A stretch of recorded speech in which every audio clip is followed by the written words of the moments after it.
And now we're live. Guess what, everybody? I am thrilled. I am here with world champion and Olympic bronze medalist and hair critic who's going to talk, I'm sure, about it's my early Justin Bieber do. Do you like it sort of swishing forward like that? Great. It looks really good. Don't look too close. Anyway. Likewise. So we're going to start with a little bit of sort of a show and tell.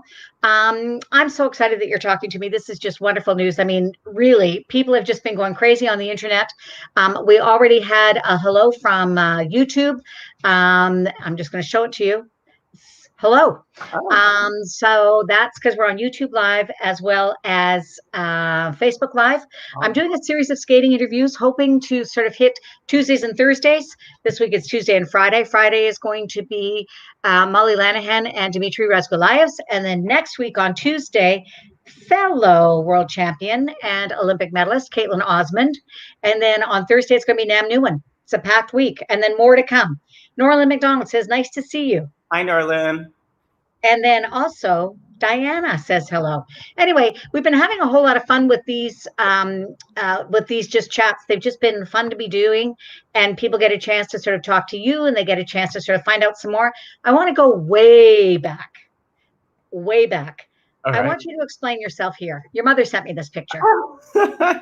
Well, this is so far back that I cannot even remember this. You were too. But I did get all of these photos framed and sent to me from my Nana. But it does, I mean, it brings back great memories of my childhood for sure. Of course, you might be able to notice I'm wearing white skates there, which was kind of the case actually for a lot of the early part of my career because it was hard to find men's figure skates, black figure skates. So normally we would take either my sister's hand-me-downs or we would buy a white pair and just sort of paint them black. So do you want to hear something? Purple.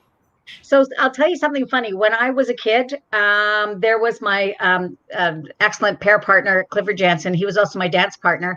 And I think I've told you the story. We came second in a field of one. We weren't very good. Anyway, his feet were bigger than mine. So my mother, being thrifty, decided that I would use his skates. So she couldn't figure out how to make the black leather white. So she spray painted it. Spray painted the skates, which made them extremely crunchy. Let's just put it that way. So your mother probably had a much finer hand at turning the white skates black, but turning black skates white, it was tricky stuff, I want you to know. Yeah. I'm not sure that our system was much better because usually once the skate would get a little bit wet, then the white would start to peek through. And also I would leave trails on the ice itself. So I don't think people were a big fan of me when they had to share the ice. I get it. I totally get it. Here's another really sweet picture. Thank you, Leslie Buttle. See, mums, they help each other out. So I know it's maybe not your favorite thing, but it sure is amusing to me.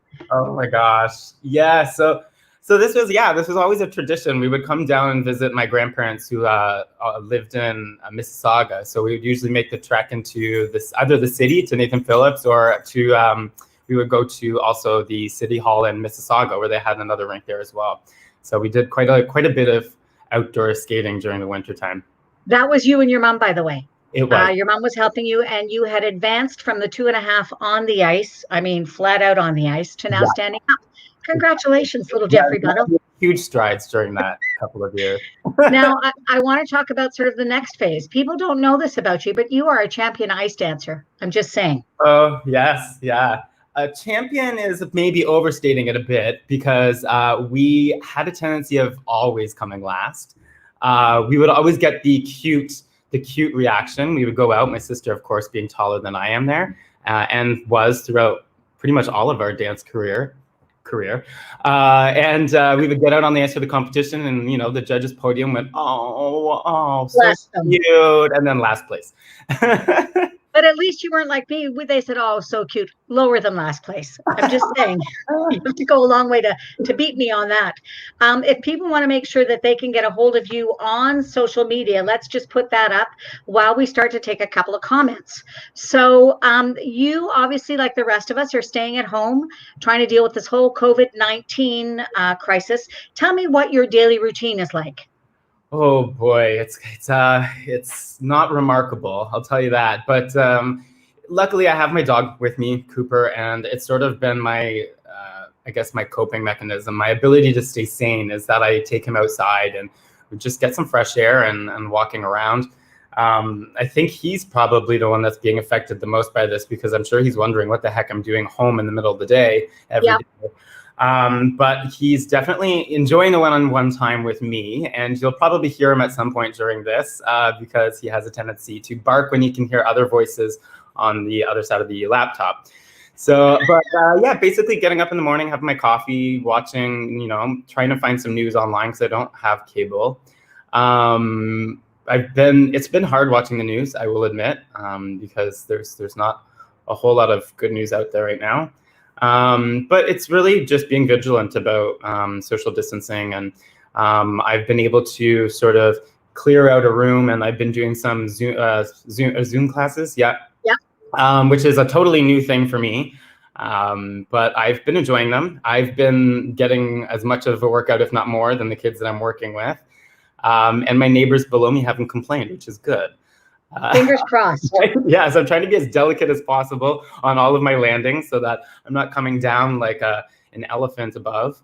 But otherwise, I'm watching an unhealthy amount of television. I'm watching every Netflix show that I can get my hands on. And are you watching 90 Day Fiancé? You can get it online. I haven't. I have no idea what that is. So later. Okay, yeah. Well, once we're offline, we can talk about that. That's right. Yeah, just staying in touch with friends too. I think that's been really important, because I notice that the days that I'm not interacting with someone over the internet are the days when I'm feeling a little bit more down. So it's important that we all reach out to one another, and even if it's just for a brief hello, and just that someone's there thinking about you. And I think that really helps. I've been talking to people about the fact that if we can and when we can do like video interaction, then that actually sort of simulates what it's like to be with people. Hold on, standing by. There's a very important message coming in. Hold on. Oh, that's from my niece, Kira. She said she was going to be watching. Hi, Kira. Hi, Kira. And that's your former dance partner. That is my former dance partner. She went on to bigger and better things than ice dance, I'll tell you that. You know what? Including being like an outstanding physiotherapist. It's a story for a different day.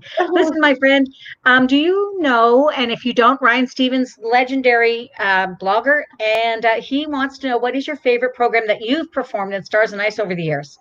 Loved in this shirt. Oh, yes, I love that piece. I would probably say, for me, Both Sides Now with Joni Mitchell. I just putting that together with David Wilson, having worked with David for so many years up to that point, and just putting it together. We sort of, with the good thing with Stars on Ice programs and exhibition programs in general is that there's really no set guide or pathway. It's a really organic experience, because you don't have to do specific jumps or get a certain number of jumps done. We put the piece together around day 3, I think it was. We were about 4 minutes into a 5-minute program, and we hadn't done a single jump. Wow. And we sort of got lost in the choreographic process and didn't even realize. And I think for me, it was just like, we made the decision that we didn't want to be tied down to having a jump. It wasn't necessary. And so we just let the choreography be the main, I guess, focus of the program. And it was such a beautiful and meaning piece. And every year, that you hear a song, it brings even different new and, developed meaning. So I've always enjoyed listening to the piece of music, and I always enjoy skating to it. Do you know what's so interesting? So you and I were both in Korea when you won the 4 Continents Figure Skating Championships. Was that 2002 or 2003? I think 2002. The 2002 was the first time. Yeah. Right. I'm sorry, of course. But I remember that one of the things that just was a breakout performance for you was the fact that people really got a chance to appreciate your artistry. That was at a time where people were starting to think, like, was it just the jumps or just the choreography? And it was that Nino Rota program. Yes. I know, I've been around a long time. But it just, being in the building and watching that program, I was just completely captivated. You have a quality about your skating and about who you are as a man that draws people in. When you're doing choreography for other skaters, how do you help them with that quality? It's for me. If just going back to the Nina Rhoda piece, I remember hearing that piece of music randomly on a TV show called Third Rock from the Sun, and it was this random dream sequence, and I immediately fell in love with the piece of music, but I had no idea where it was from, and this was obviously a time before Shazam, where you could just figure out what that piece of music was.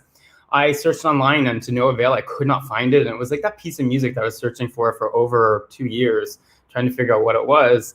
And it finally, I think they were doing a tribute to Nina Rhoda, maybe on the Oscars or something like that, and that piece of music came on, and so that's when I was like, okay, I know the composer, and so I found the piece, and it was an important piece to me because I spent so much time wanting to skate to it and trying to find it, and I think I was able to really take ownership of my career that year because of that. I think I really took it seriously, and I wanted to do the music justice, and I think that whole moment was really important to my career, to take that ownership. I always tell that to other skaters, to take the ownership of their own career and their performance. And their life. Well, that's exactly it. It said no one else is going to do this for you. Of course, you have people that help you tremendously along the way, but this is something that you need to invest in on your own. And that's part of it. I think when I'm sort of figuring out music with the skater, it's really important. I really want them to have some input. I don't want them to just skate to whatever they're told to skate to. I mean, when they're younger, maybe they don't have or don't have the, I guess, knowledge, artistic sense. Yeah. So in those situations, and for coaches that sometimes there's 20 or 30 young skaters that they have, it's a lot of work to sort of find inspirational music for every single one. But as they're older, for sure, I think getting them involved in the process, because if a skater's really passionate, like I was about Nina Rhoda, if they're really passionate about a piece of music, then you know that you're going to get 100% of their effort, 100% of their dedication. And so I think that's the first building block to helping them, get in touch with that. Got to tell you a couple of quick things. First of all, Susan, I doubt it. She's our red hat lady, and she says she's been around longer than me. We'll see about that. And if you are, God bless you. I think that's great. Cool comment from Howard Bannister from Australia. Hey, Howard. Howard is a wonderful skating fan and journalist from there. He met a doctor at the Four Continents event, 2009, called Jeffrey Buttle. It wasn't you, was it? It was not me. But the funny thing is, I have been in touch with Dr. Jeffrey Buttle actually at our skating club. We would often get emails. And at Mariposa, I remember the office personnel calling me into the office because they had received an email. And it was from a Dr. Jeffrey Buttle. And he was just asking if he could get my email address in order to forward all of the emails that he was getting that went to me. So I haven't met him in person, but I've corresponded with him over email. So and I was going to say, your reputation precedes you, obviously. This is a great comment from Leanne Sheriff, who is a coach, Ofui, North. Okay, it'll come back to me. Sorry, Leanne, I forgot. Skaters are doing challenges for points and prizes, and last week they had to find a spread eagle sequence by Jeff. Oh, wow! How about that? That's kind of cool. That's good. I love that they're keeping these kids active and with the ability of Zoom and all that stuff. It's been great. I've sent a couple challenges to coaches for their students, and it's great that they're keeping them engaged. It's so important. Absolutely. Susan's back saying, since Melissa and Mark Militano were competing, holla, I skated in the summer with them. I'm just saying I have been around for a long time. Just a great question. And this is coming from Phi. Who outside of the sport inspires you in creating your choreography? I'd like to get inside your head. I'm not going to lie, because there's some pretty cool stuff going on. I mean, right now, my favorite choreographer, the one that really inspires me right now, is Crystal Pite. She's a Canadian modern contemporary choreographer. Her stuff has been amazing. The National Ballet usually does a new piece by her, maybe every other year or so, but the Toronto Dance Theatre uses her work, and she's become kind of the preeminent dance choreographer around the world. And her stuff is admittedly dark, but her ability to work with not only couples, but with large groups of dancers, which can sometimes be very difficult, she makes it look so natural and organic. And the ability for all of them to move together but separately, if that makes any sense. It's a beautiful thing to see. If you're into that kind of dance and you have the opportunity to see one of her pieces, I can't recommend enough going to see it. It's tough to find a lot of her stuff online, but I do know that the Royal Ballet From Winnipeg? No, of England, Love London. Okay, the real one. Okay, Yeah. not the real one, but the other one. Yeah. Yes. Sorry, Winnipeg, I love you. They released the whole Crystal Pite rehearsal, and it's about an hour and a half of her working with the dancers, and it's incredible to watch that process and how keen and how thoughtful her stuff is, but also the interaction she has with the dancers and the respect that there is between them. It's very inspiring. Terry says, Buttle Buddy creator here. Hey. Hi, Terry. Thanks for joining us. I have a great question, or we'll see if it's a great question. You'll tell me, but it's one that I've always wanted to have answered. Are you ever intimidated when you go to do choreography with somebody? It may have happened earlier in your career, but when you're looking at, people who are legends and you're having to tell them to do stuff, what is that process like? Yeah, I still get very intimidated. I think it's just, I don't know. For me, it's a natural thing. We're our own greatest critic, and so when you go into a situation, I'm always wondering if I'm going to be good enough for them, or if I'm, there's that pressure that you just don't want to let them down. You want to do the best that you can for the people that you're working for or working with. But so you go in. I always go in really anxious that first day.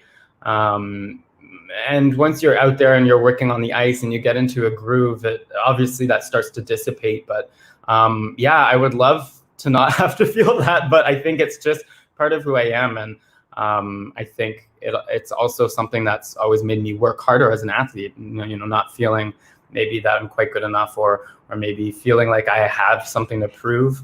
I think that's part of what motivates us at times. Speaking of sort of working hard, and we've got lots of fans, I've adopted a long-term care center called the North Renfrew Long-Term Care Center, and there's a very special fan named Sandra.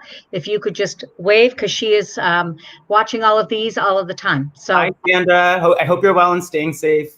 She is, and she's a huge skating fan. Oh, Rebecca Dixon, who's a name that is well known to skaters as far as somebody who helps with the mental training. She's talking about the music and trying to get talking about the inspiration. It does become part of them in an organic way.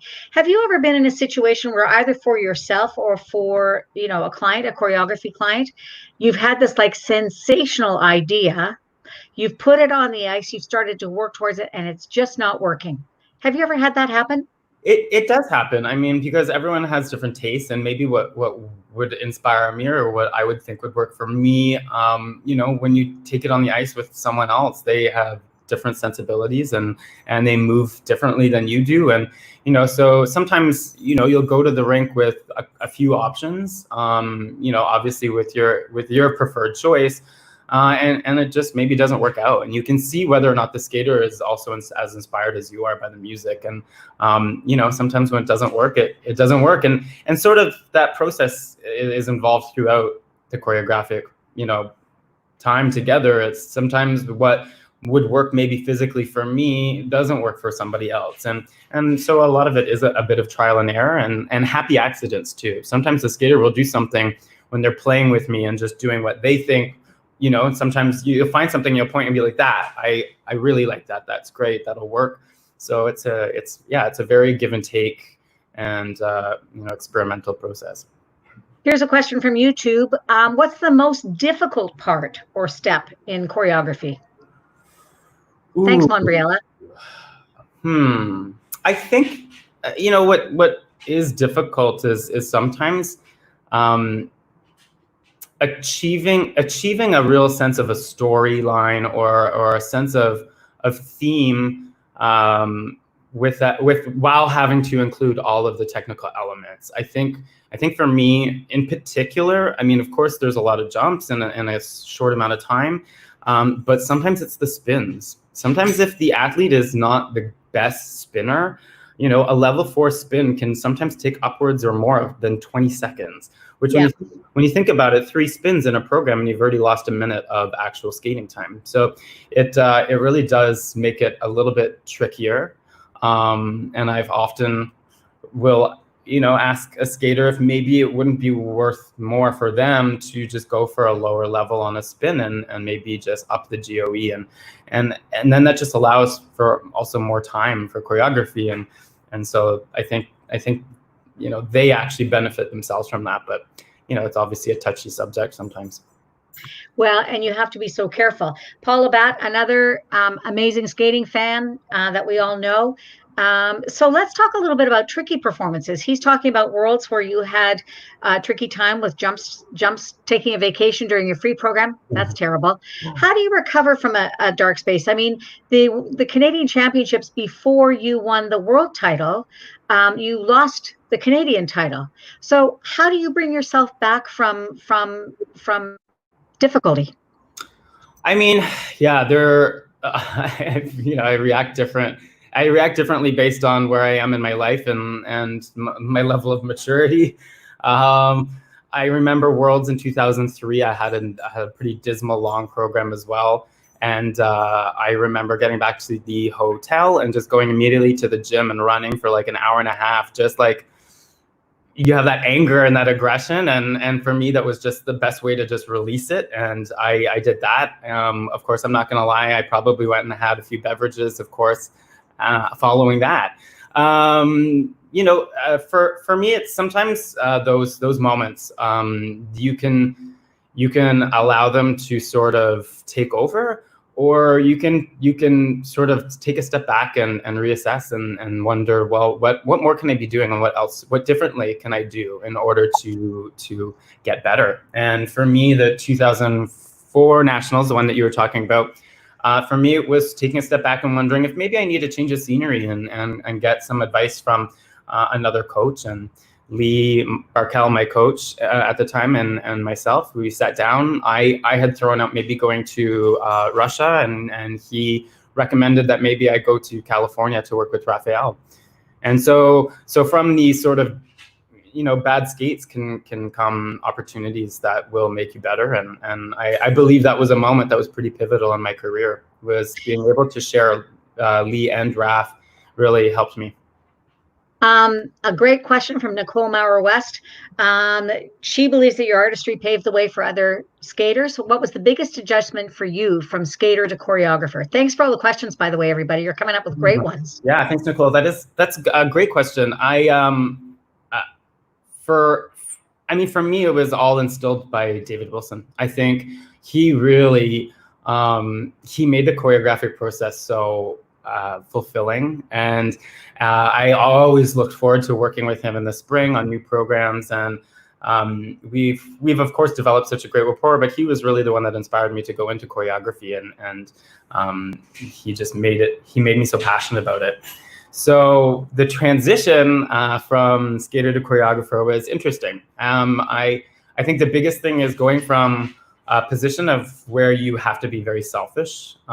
So with competing, you eat when you're supposed to eat, you go to bed when you want to go to bed, you do, everything you do is so that you can, compete the best and practice the best. And as a choreographer, it's, you really become a lot more selfless. It's not really about what is best for me, but it's what is best for the student. And, I cater my schedule around school schedules for the skaters, and I, accommodate to them as much as possible. And so you learn to, I guess, take on more of a mentorship role and less of a, I guess, I don't know, the star role, if you will. Yeah. Everybody has their place sort of on the wheel. Like everybody's the cog in the wheel that they're supposed to be. Right. I have a very special guest here for you. None other than your first coach, Wendy Piccolo Fillion from Northern Ontario. You couldn't get to Sudbury last week, but it's nice to be listening to you now. Yeah. I'd like to know a little bit about, especially since Wendy's here, a little bit about kind of the coaching relationship and why it's important in figure skating.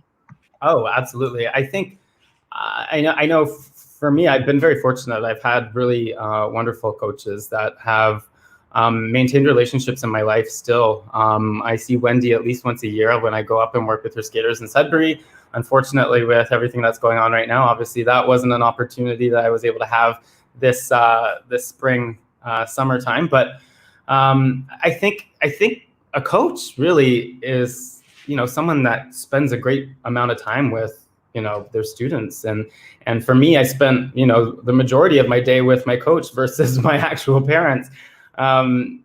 So they do have not a responsibility, but I think they have a passion for not just coaching technically on the ice, but also forming well-rounded people. I know that Wendy certainly got me as a skater and as a person at a very tricky time. It was during the years where I was, about to or going through puberty and thought I knew absolutely everything. Yeah, exactly. But she definitely came into my life at a really important time when I obviously needed discipline and someone who was organized and responsible. And of course, she is a great technical coach, but she also is a very caring woman.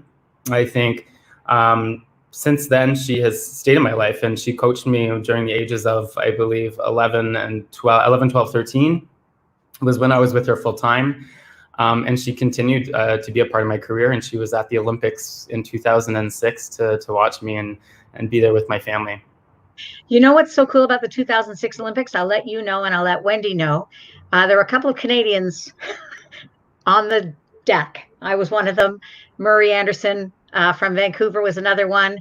Angela Steele, who now lives in Calgary, she was the venue producer for all of this. We all sat there like this because you didn't skate last, so we had to wait a little while. Yeah. And then we kept looking at each other going, I think he's going to get it. And we're like this. And of course, one of my jobs as a PA announcer is to not show any favoritism. But I want you to know my feet were stamping under the desk. My fingers were crossed. I was like, come on, let's do it. And there you went. So it was pretty cool stuff that goes on in the background. It's just ridiculous. I think your program. I was really lucky in the sense that after you finish at the Olympics, after you finish your skating, you have to, of course, go through the mix zone. Yes, the mix zone, which at Worlds is usually more of a scrum where you just go and, they all gather around you. And for those that don't know, the mix zone in the Olympics is like this snaking, walking path that you have to go through and talk to all the outlets. With journalists at each station. So it's kind of like you talk here and then it's the next one. Yeah, it's almost like watching, celebrities do the red carpet at the Oscars. It's from one, outlet to the next, side by side. And it made the process less terrifying for me because I was just speaking to people and giving interviews instead of watching specifically my competitors and, waiting to see, because the waiting to see is such a brutal thing. I know. It's painful, especially when you're sitting in third place. But yeah, it was certainly an interesting. It was a moment. Now, this is another great question coming from YouTube because I'm doing both Facebook and YouTube. So multi-season process. This is very interesting with the Hanyu Chopin program. Did you have to retool it for the 4 continents? How do you approach improving on a program that's already accomplished a lot? Or as I like to say, perfection. But that's just me. Yeah, he approached me and said that he would like to go back to the Chopin piece, and so we took a peek at it, and some things are just not worth changing if they're really good. The old the expression, if it ain't broke, don't fix it. Yeah. But there are moments that you do want to freshen up, and if not only for the judges and the audience, but even the skaters themselves, can get bored if it's just the same thing. So just finding moments that we could, rearrange a little bit. And of course, when the technical elements are changing a little bit or the order is changing, then of course that means that we need to accommodate for patterns. And so little changes obviously arise from that. I have an interesting question that actually is springing off from this question from Nicole about telling your skaters how to get into the zone. Lots of times, and you've spent a lot of time in Japan, like Mr. Sato with Takahiko Kozuka used to rub his back like this and then sort of like thump him before he went on the ice. And obviously it was some sort of a ritual that they had together. Did you have any rituals for you getting on the ice? And what is it that you share, especially with the younger skaters, about coping with the stress of competition? I was not one normally to stand still with my coach and just, I guess, just be still. I liked to keep my feet and my knees underneath me by moving around. But I worked with a sports psychologist, and we came up with what works best for me is to talk to myself. I would skate around during those moments before they call your name, and just give myself key phrases, talk to myself. Lee would always say the same thing at every competition to me right before I would skate out or right before I would start doing my little laps. And his advice was always like, this is your program. And that's something that I've always kept in my mind when I'm sharing with other skaters is the talking to yourself, because it's lonely out there. And I think people might think you're crazy when they see you on TV talking to yourself, but it was something that really helped me calm my nerves, and then they become affirmations. They become affirmations that you can say out loud to yourself before you're going out to skate.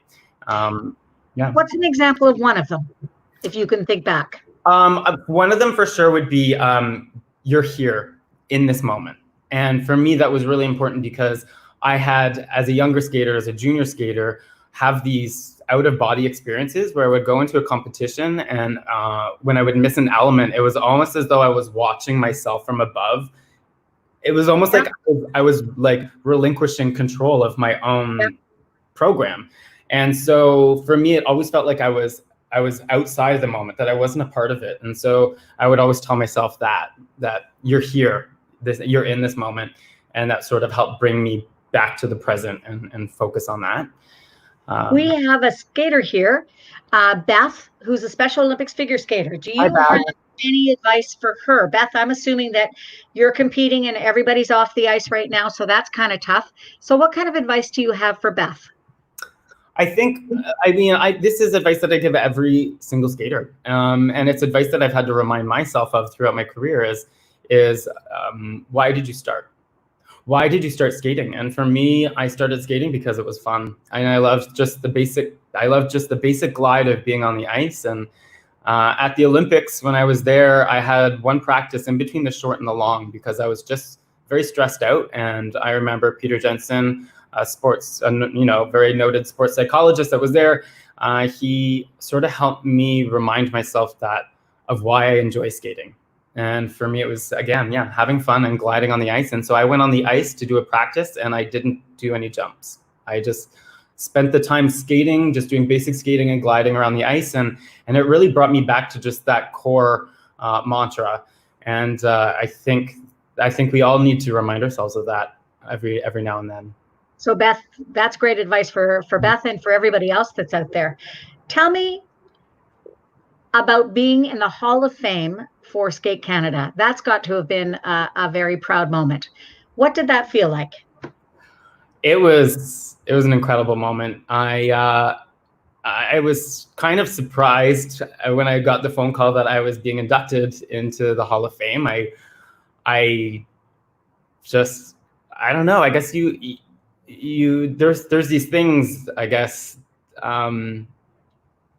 things that happen to you in your career that you always never plan for them. You always hope that something like that might happen someday. And, be it becoming a world champion or going to the Olympics and all these things that you're striving for. But when they happen, there's something a little bit surreal about it all when you're just like, wow.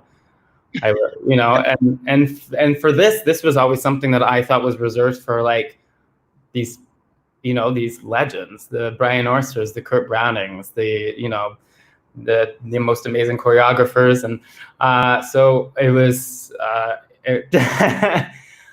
but it's just something that I was so honored. I was so honored to be amongst the others that are in the Hall of Fame, but just also to be recognized by Skate Canada for that. This is a great question from Diana, because I want to know the answer to this. If you could be self-quarantined with any skaters in the world, who would you choose? Now, listen, I want it to be present or past. It can be anybody. Diana, that's a tricky one, but thank you for that. Is such a tricky one. Okay, I'm going to say Adam Rippon because I have a feeling that I would come out of that with like 8-pack abs because you would just spend the entire time laughing. He's a very funny man. Yeah, absolutely. What else? Brian Orser, again, for similar reasons. He is just, he's very wise, but also incredibly funny. And I get along tremendously well with him. You guys go way back. Yes, and I admire him so much. And oh gosh, I guess because also she's an idol of mine, I would go with Michelle Kwan. Also, she could cook for me, which is really crucial. But also, just so much admiration for her, and I think just have some great conversations, and I think she's just such a motivational person. This is actually kind of a cool question, again, from YouTube. The others have been from Facebook. Florencia, first of all, I love that name. As an announcer, I choose names that I could just say all the time in the shower. This is a good one. So do you imagine a color? Tyler Cranston used to talk about imagining, a color for a costume and what it would mean, like red would be for power. So do you get involved in the costuming at all? I do. It is admittedly a weakness of mine because it's not my forte. I usually have some level of input, but particularly the women that I work with and some of the men are just more artistically inclined when it comes to costume design. So yeah, if I feel like there's a color in mind, then I will definitely suggest something. And occasionally I'll even go online and try and find images that might inspire, an idea. But otherwise I usually leave that to the professionals. I think delegating that to someone who knows a lot more about it is important. And especially knowing if I had shown them costumes that I designed for myself when I was a competitive skater, then they would go running for the hills and for much better because I went out in fluorescent pants and a different colored fluorescent shirt with fluorescent colored suspenders one year for my outfit. So yeah. I remember it, but yeah. Because of this might be the last time any of my clients ever ask me to give them input. It's so interesting because what people don't know is that, or may not know, you were on the path to becoming an engineer before you decided you were already in university and already studying engineering. So I want to know the 3 qualities that you think are the best qualities about you that help you in your work. So does the math help at all? Does the linear thinking for engineering, does that help in constructing a program? I think that has made me a lot more methodical in the way that I work. I know that a lot of choreographers are entirely go free flowing. Yeah, they're very free flowing. For me, when I'm doing a program, I really do like to set the technical elements in place. I like to make sure that we've constructed the program in a way that we have managed our time responsibly, because I have seen choreographers almost finish a program and realize that they still have 3 elements and only 20 seconds to get them all done, and knowing that they don't have enough time, then they have to start scrapping things and go back. So I like to know that everything is set in a place where we're not going to have to do that. So yeah, I guess I'm more methodical in that. That's one. Yep. 2 more. Cooking's not one of them, apparently. No, it is not. So this is 3 ways that my engineering has aided in or has affected my. I just was curious to know if, because of that linear sort of thinking, if that had helped. But what other 2 qualities do you have that you think help you in your job as a choreographer? I think I'm pretty easygoing. I mean, when I'm doing group work, so preparing for Stars on Ice or something like that, it becomes a lot more stressful because you're managing a lot of people and you're managing a lot of very social skaters. And so, and I exactly, and I am guilty of this when I'm the skater and not the choreographer. But it's sometimes like wrangling cats because, these three are talking over here and you need one of those people for what section you're doing. And, so you're constantly doing that. So I have my moments where I do have to like put my foot down. But I feel like my easygoingness I'm able to handle stressful situations and let some things just, roll off my back. And I think oftentimes you have to be able to just go with the flow. And the third quality, you thought I wouldn't ask about the third one. That's only two, my friend. No, I guess I would like to think that I am. Here, your mom can help you. No, that is true. I thought she was implying like organized in my life in general, in which case that's not always the case.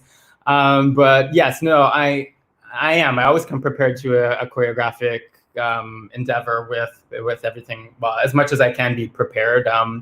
I learned a while ago through another Stars on Ice choreographer, Cindy Stewart, the importance of charting. And so when you're doing especially large group choreography, is sort of every almost 5-second segments have a different visual of who's on the ice and where, and where they're going and what they're doing. And so usually a group number that is approximately 6 minutes long will sometimes be longer than 10 pages of diagrams. But it's nice to have that prepared because when you arrive, at a tour like Stars on Ice, you sometimes only have about 4 days to get the whole thing put together. So there's no time to really be thinking and unprepared. You have to have your stuff ready. This is kind of a fun one. Suzanne Morgan, who has been like a volunteer extraordinaire in Central Ontario and also in Ontario. I want you to talk to me a little bit about what it's been like to have so many volunteers in your life, from the start of your career as a little guy all the way through to the heights of the heights. Tell me about the volunteers. The volunteers have always volunteers in Canada especially, but volunteers around the world, just so supportive of the sport. I mean, none of those events would occur without the volunteers themselves.